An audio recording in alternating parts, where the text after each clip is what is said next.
Все в одном месте было. Наколькі востра стаіць пытанне з новай геаграфіі медпункта для пасёлка. Адказы мы знайшлі на вуліцах Раманавічаў. Наша здымачная група выехала ў прыгарад і выслухала меркаванні мясцовых жыхароў. ФАП сменил прописку вашу. Расскажите, доставляет ли это какие-то неудобства? Нет. Для меня, вот, я думаю, никаких удобств.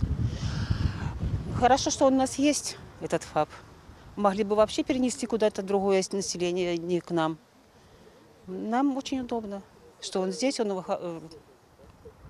Нормальное явление, тепленько, хорошо по сравнению с тем, что был. Там и сырость, и крыша текла. Короче, было очень не раздеться зимой, ничего. Здесь намного лучше. А вы где живете? Где-то здесь поблизости? Нет, километра 1,5. Но если надо прийти, то есть не доставляет неудобств? Наоборот, хорошо для физкультуры.